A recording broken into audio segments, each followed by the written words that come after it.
The question of what killed Alexander seems to be very controversial. Yes, people still lose their tempers when they argue about it. There are two main types of theory, either that he died of sickness or from poisoning. There's lots of ancient evidence for both. So what were the circumstances? Everybody agrees that Alexander died in 323 BC, in June, in Babylon. He was about a month shy of his 33rd birthday. In particular, Plutarch quotes Alexander's royal journal in saying that he died towards evening on the 10th of June in 323 BC. There are some modern recreations of the scene from ancient descriptions.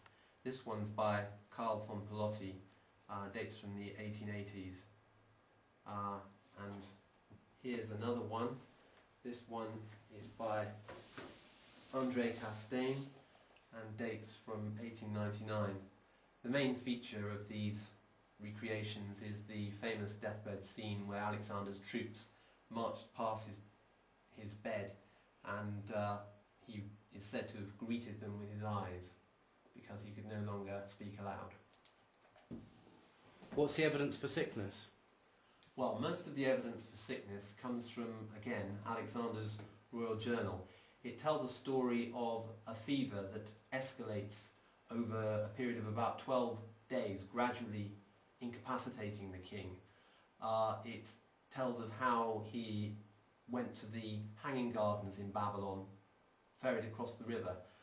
Here's a image of Babylon recreated on the basis of ancient descriptions. It's a bit inaccurate these days, but it shows the main features we're interested in. These are the terraces of the Hanging Gardens over the river, and Alexander recuperated, or tried to recuperate, next to a large pool at the base of the terraces that we believe was used to irrigate the terraces. Then, after about a week, the fever became so severe and there was a bit of a deterioration at that point that he was ferried back across the river to the palace, and after a few more days he became delirious and he probably lapsed into a coma and was pronounced dead. So why do some people think he was poisoned? Perhaps one of the key sources that lead people to suspect poisoning is a propaganda pamphlet from a few years after Alexander's death, which survives in an old Latin manuscript called the Liber de Morte, and this is a modern text of it here. In fact, this tells a story of how many of Alexander's commanders and generals, and there's the sort of list of them here and here, were implicated in the plot, and in particular it blames Iolaus, Alexander's cupbearer, for having poisoned him. Now, Iolaus was the son of Antipater, and Antipater was Alexander's regent in Macedon.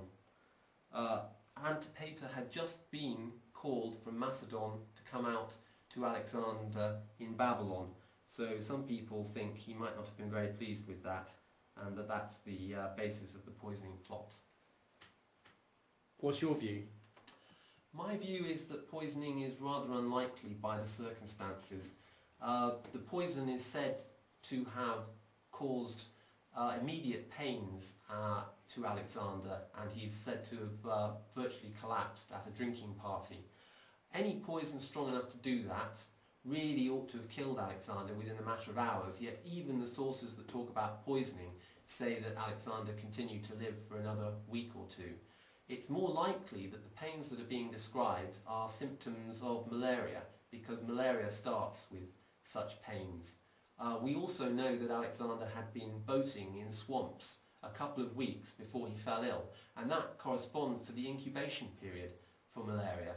Then again, there's evidence that Alexander entered a coma at the end, because some of the sources speak of his body being curiously fresh and lifelike days after he was pronounced dead.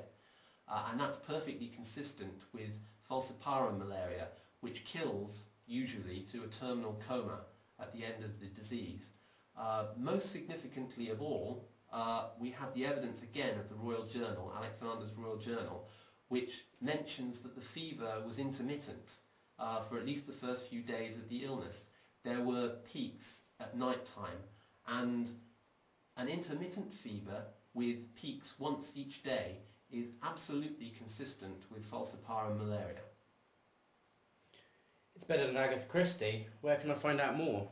Well, there's a whole chapter on Alexander's death in my recently published book, The Quest for the Tomb of Alexander the Great. And you can also find out more on my website at www.alexanderstomb.com. Thank you.